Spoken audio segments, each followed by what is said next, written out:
Selamat petang, salam sejahtera. Terima kasih karena bersama dengan saya di Nazlin Unity Channel.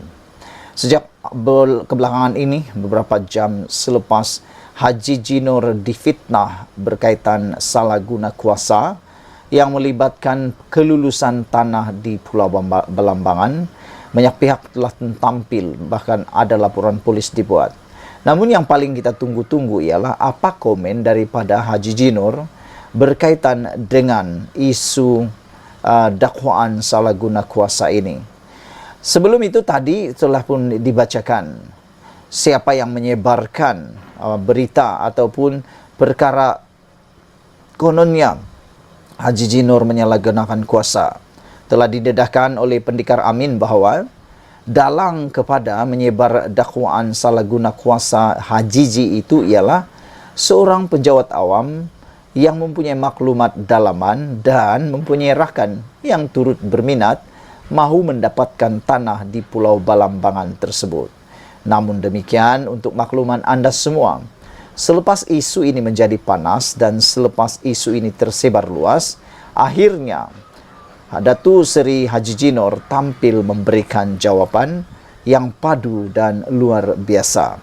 Dan selain itu, saya berpendapat ini adalah fitnah kepada Datuk Seri Haji Jinor, Ketua Menteri Sabah. Kerana kalau benar itu ialah berita yang betul, mereka tidak patut membuatnya di media sosial, tetapi perlu melaporkan di dalam kepada pihak-pihak yang berkenan. Jadi itu boleh kita ragui. Hari ini akhirnya Haji Jinor tampil memberi jawapan berkaitan dakwaan salah guna kuasa. Haji Jinor menafikan salah guna kuasa berkaitan dengan pengambilan tanah di Kudat. Ketua Menteri Sabah Datuk Seri Muhammad Haji Jinor hari ini menafikan berlaku salah guna kuasa dalam kelulusan berhubung rundingan pengambilan tanah di Kudat. Menjawab dakwaan yang disebarkan melalui laman Facebook berhubung pengambilan tanah yang didakwa untuk pelombongan pasir silika di daerah itu, Haji Ji berkata semua permohonan adalah mengikut undang-undang. Beliau berkata dakwaan kononnya berlaku salah guna kuasa membabitkan dirinya adalah berniat jahat, bermotifkan politik dan bertujuan memburukkan nama beliau. Pejabat saya akan memberikan kerjasama penuh terhadap mana-mana siasatan yang dijalankan berhubung dengan dakwaan ini, katanya menerusi satu kenyataan di sini hari ini. Kenyataan yang dikeluarkan Jabatan Ketua Menteri Sabah itu menyusul berikutan satu artikel yang dimuat naik di sebuah laman Facebook mendakwa Haji Ji menggunakan kuasanya meluluskan permohonan tanah di daerah itu termasuk milik Yayasan Sabah. Haji Ji berkata semua permohonan tanah dibuat mengikut prosedur yang ditetapkan melalui mesyuarat jawatan kuasa penggunaan tanah LUC dan diproses di pejabat. Permohonan membabitkan tanah Yayasan Sabah sudah dirujuk kepada lembaga pengarah Enterprise Corporation Sdn Bhd dan semuanya dibuat mengikut undang-undang. Siasatan akan dibuat dan tindakan sewajarnya akan diambil terhadap pegawai yang mendedahkan dokumen rasmi yang digunakan untuk membuat dakwaan terbabit, kata beliau lagi. Katanya pihak berkuasa juga sudah memaklumkan mengenai akaun Facebook yang memuat naik dakwaan untuk mencemarkan reputasinya itu. Saya juga akan mengarahkan peguam saya untuk memulangkan tindakan undang-undang terhadap dakwaan palsu ini, kata beliau lagi. Sekian dulu untuk kali ini. Jangan lupa tinggalkan komen anda, tekan butang subscribe. Malaysia kita punya, kita juga sama-sama cintai Malaysiaku. Kita jumpa lagi. Bye-bye.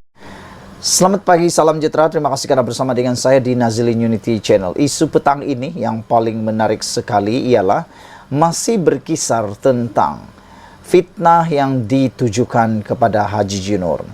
Dalam fitnah itu mengatakan bahawa kononnya Haji Jinor telah pun menyalahgunakan kuasa berhubung kelulusan tanah di Kudat, dan itu sebenarnya adalah satu cubaan fitnah dan taktik kotor untuk mencemar nama baik Ketua Menteri itu. Namun yang paling menarik ialah siapa orang yang menyebarkan berita, siapa orang yang cuba menyebarkan fitnah tersebut. Itu persoalannya, dan petang ini kita nak beritahu kepada anda siapa yang menyebarkan fitnah tersebut dan pastinya ia menarik untuk Anda sebarkan kepada semua orang.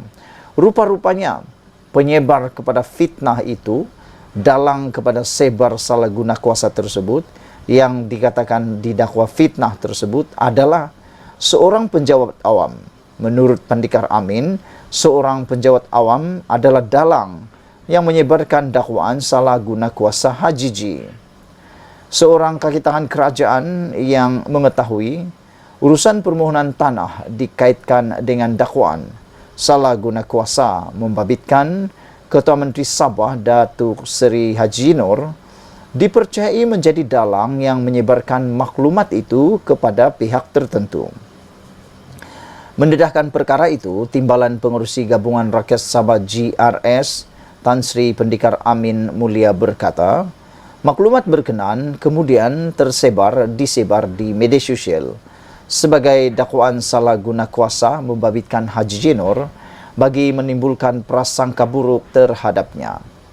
Beliau turut mendedahkan bahawa kaki tangan terbabit juga adalah kawan kepada pihak tertentu yang turut mempunyai minat untuk memohon tanah di Pulau Balambangan Kudat itu. Kata beliau, perbuatan kaki tangan terbabit tidak wajar kerana jelas mempunyai niat tertentu dan perlu disiasat bagi mendedahkan kebenaran serta membersihkan nama Hajiji daripada tuduhan yang tidak berasas. Bagi saya, laporan polis dibuat sebelum ini adalah wajar. Apa yang saya tahu, maklumat di media sosial itu berkaitan isu ini diperoleh daripada seorang individu yang disebut sebagai kaki tangan kerajaan yang mempunyai maklumat dalaman. Kaki tangan kerajaan itu mengeluarkan kenyataan terbabit kerana dia berkawan dengan individu tertentu yang turut berminat memohon tanah di Balambangan. Oleh itu, isu ini perlu disiasat. Katanya pada sidang media di sini, berhubung tuduhan salah guna kuasa membabitkan urusan permohonan tanah di Pulau Balambangan yang dilemparkan terhadap Hajiji. Bekas yang dipertua Dewan Rakyat itu berkata, berdasarkan karakter Hajiji, beliau tidak nampak Ketua Menteri Sabah yang ke-16 itu sebagai pemimpin yang rakus, tamak dan mahu mendominasi kuasa dalam kerajaan negeri. Pendikar Amin berkata, sebagai penjawat awam, kaki tangan kerajaan seharusnya melaksanakan amanah dengan baik walaupun berlaku pertukaran kerajaan kerana mereka kekal memberi perkhidmatan tanpa mengira siapa yang memerintah. Katanya lagi, sejak mengambil alih jawatan Ketua Menteri, Hajiji tidak banyak melakukan pertukaran pegawai kerajaan, termasuk yang duduk di tempat yang strategik. Sebagai contoh, setiausaha kerajaan negeri yang sekarang ini, dia bukan dilantik Hajiji. Lantikannya itu adalah daripada kerajaan terdahulu. Tapi Hajiji tidak menukarkannya dengan sesiapa. Jadi saya sama sekali tidak ragu dan saya yakin bahawa apapun perkara yang dibuat Hajiji adalah mengikut lunas peraturan, undang-undang dan perlembagaan, katanya lagi. Sekian dulu untuk kali ini. Jangan lupa tinggalkan komen anda. Sila tekan butang subscribe. Malaysia kita punya, kita juga sama-sama cintai Malaysiaku. Kita jumpa lagi. Bye-bye. Selamat petang, salam sejahtera. Terima kasih karena bersama dengan saya di Nazlin Unity Channel. Isu yang paling hangat hari ini adalah membabitkan Ketua Menteri Sabah, iaitu Haji Nur. Hari ini disahkan bahawa beliau adalah difitnah. Apa ceritanya? Ikuti terus ulasan ini, tapi jangan lupa tekan dulu butang subscribe. Tekan butang subscribe itu percuma. Apa cerita sehingga artikel ini menulis Hajiji difitnah? Gabungan Rakyat Sabah GRS menyifatkan tuduhan salah guna kuasa yang dilemparkan terhadap Datuk Seri Haji Nur berhubung kelulusan tanah di Kudat sebagai cubaan fitnah dan taktik kotor untuk mencemar nama baik Ketua Menteri itu. Ketua Penerangan GRS Datuk Janiston Bangkuai berkata, tuduhan itu adalah tidak berasas selain dibuat-buat bagi mewujudkan pandangan serong terhadap Hajiji selaku pemimpin yang mengetuai pentadbiran negeri. Jika dakwaan itu benar, katanya, pihak yang menuduh sepatutnya mengemukakan bukti kepada pihak berkuasa dan bukan disebar di media sosial. Saya bersetuju dengan apa yang dikatakan oleh Ketua Penerangan GRS ini, iaitu Kalau benar orang yang menuduh ini mempunyai bukti, mengapa hanya menimbulkan perkara tersebut melalui media sosial? Apakah itu adalah cara seorang yang beretika? Bahkan tindakan itu seakan-akan takut untuk menyatakan kebenaran. Kalau benar itu mempunyai dokumen, fakta dan sebagainya, pergilah buat laporan sama ada di Balai Polis ataupun di SPRM. Bukankah itu lebih baik dan itu lebih afdol? Dan itu menunjukkan perkara itu bukan dibuat-buat, tetapi dengan tindakan hanya menyebarkan melalui media sosial, perkara itu bolehlah diragui. Apa sebenarnya yang dimaksudkan dengan menyalahgunakan kuasa itu? Sekiranya bukti nyata wujud untuk menyokong dakwaan ini, ia harus dikemukakan kepada pihak berkuasa dengan segera. Mengapa memilih media sosial jika bukan untuk niat jahat? Malangnya bagi mereka, tiada bukti seperti itu dikeluarkan, karena itu ia tidak wujud. Pihak yang menuduh hanya mengambil gambar dan mereka cerita mengenai salah guna kuasa dengan harapan ada sesuatu yang kekal, katanya dalam satu kenyataan hari ini. Beliau mengulas dakwaan salah guna ke atas Hajiji berhubung salah kuasa kelulusan permohonan tanah di Kudat yang dikaitkan dengan pelumbungan pasir silika yang disebarkan menerusi media sosial baru-baru ini. Semalam Hajiji yang juga pengerusi GRS menafikan tuduhan itu dan menegaskan semua permohonan berkaitan pengambilan tanah dibuat mengikut undang-undang.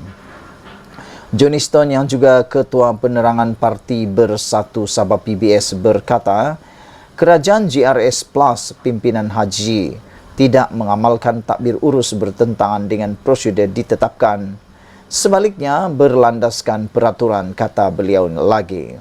Nampaknya ada pihak tertentu memilih untuk menggunakan modus operandi berakar umbi dengan penipuan dan penyebaran maklumat salah, kata beliau lagi. Saudara-saudara sekalian, dengan tindakan seperti ini, kita perlu sama-sama meragui, benarkah Hajiji Nur menyalahgunakan kuasa? Kerana kalau benar, maka mereka perlu membuat laporan itu bukan melalui media sosial, tetapi kepada pihak berkuasa. Oleh sebab itulah, ini mungkin adalah fitnah yang ditujukan kepada Hajiji Nur. Sekian dulu untuk kali ini. Jangan lupa tinggalkan komen Anda, tekan butang subscribe. Malaysia kita punya, kita jaga sama-sama, cintai Malaysiaku. Kita jumpa lagi. Bye-bye. Selamat malam, salam sejahtera. Terima kasih karena bersama dengan saya di Nazlin Unity Channel. Dipetik daripada Harapan Daily, dah jumpa punca beras tempatan gahib, kilang Sorok 180 tan metrik beras disita. Rupa-rupanya ini tempat di Sorok dan telah dijumpai punca beras tempatan Nigahib. Yang hairannya menteri kata beras cukup, tapi tak cukup-cukup juga kata orang ataupun rakyat netizen bila pergi ke pasar raya. Tidak, itu yang hairan. Menteri kata cukup, rupa-rupanya betul lah yang menteri kata memang cukup, tapi gahib. Gahib kemana? Disorokkan. Siapa sorokkan? Bukan toyol. Ramai yang cakap toyol. Ada orang kata hantu jembalang. Bukanlah, dalam ruangan komen ada cakap toyol lah, hantu jembelang lah dan macam-macam. Bukan. Bukan toyol, bukan jembelang. Tapi manusia yang bertopingkan toyol. Iyalah, kenapa kita cakap begitu? Sebab mereka ni menyusahkan rakyat. Menyusahkan rakyat lah kan. Baik, bagus-bagus kita cukup makan, cukup beras, disorok pula. Tak tahulah apa tujuan mereka. Namun demikian kita bersyukur sebab punca beras tempatan gahib telah ditemui dan rupa-rupanya 180 tan metrik telah pun disorok dan disita. Masalah bekalan beras tempatan gahib semakin dijumpai puncanya. Susulan sitaan pertama di bawah operasi beras putih tempatan ke atas sebuah kilang beras di Kedah. Syarikat kilang itu kena sita dalam Ops BPT semalam selepas disyaki menyorok beras putih tempatan berjumlah 180 tan metrik dianggarkan mencecah 405.000. Menurut Timbalan Menteri Pertanian dan Keterjaminan Makanan Chan Fong Hin, Pemeriksaan ke atas kilang itu mendapati beras bergrade super special tempatan 5% atau beras tempatan putih tempatan di dalam kampit jambu berjumlah 180 tan metrik disorok di gudang yang tidak dinyatakan dalam lesen. Buat masa ini, lokasi dan nama syarikat kilang itu tidak boleh didedahkan supaya tidak mengganggu kesiasatan, kata beliau. Cuma saya dimaklumkan pihak kawal sedia padi dan beras melakukan operasi seperti biasa setiap masa. Pada hari Sabtu yang lalu, KPB juga ada melakukan operasi dan menyita beras di sebuah kilang di sini. Katanya kepada pemberita selepas menyertai operasi pemantauan ke atas sebuah kilang beras di Kedah hari ini. Beliau memaklumkan kes tersebut sedang disiasat di bawah Akta Kawalan Padi dan Beras dan Peraturan-Peraturan Kawalan Padi dan Beras 1996. Sehubungan itu, Chan memberi amaran kepada pihak yang berkaitan agar mematuhi undang-undang yang ditetapkan. Okey, pada pendapat kamulah kan, apa hukuman yang selayaknya diberikan kepada penyorok-penyorok beras ini yang cuba mengaut keuntungan di saat rakyat susah? Anwar sudah beri amaran, Perdana Menteri kita sudah beri amaran. Dia kata sampai ke lubang cacing pun akan dicari. Dia kata awas, Anwar Ibrahim berikan amaran paling keras baru-baru ini kepada orang yang cuba membuatkan beras tidak cukup. Jadi agak-agak hukumannya besar atau tidak, saya rasa hukumannya memang akan sangat berat. Ujarnya, Kementerian Pertanian dan Keterjaminan Makanan serta anggota-anggota pasukan petugas akan bertindak tegas terhadap mana-mana pihak yang dapati melanggar peraturan sedia ada. Setakat ini tambahnya, pasukan petugas Ops BPT telah melakukan pemeriksaan ke atas 8 pemborong dan 6 pengilang beras di Kedah. Pemeriksaan itu jelasnya bagi mengesan sebarang kegiatan menyorok beras, menukar kampit dan mencampurkan beras putih tempatan dan beras putih import. Susulan kejayaan sitaan pertama di bawah operasi beras putih tempatan itu, rata-rata rakyat menyambut baik ketegasan pihak kementerian terlibat dan berharap pemeriksaan lebih kerap dilakukan di seluruh negara. Ramai menyifatkan kerajaan yang diterajui Datuk Seri Anwar Ibrahim pada masa ini bersungguh-sungguh memerangi pemborong dan pengilang yang jahat, menyorok bekaran beras, tidak seperti pentadbiran Kerajaan Perikatan Nasional PN. Wah, ini memang pedas. Kenyataan terakhir itu memang sangat pedaslah.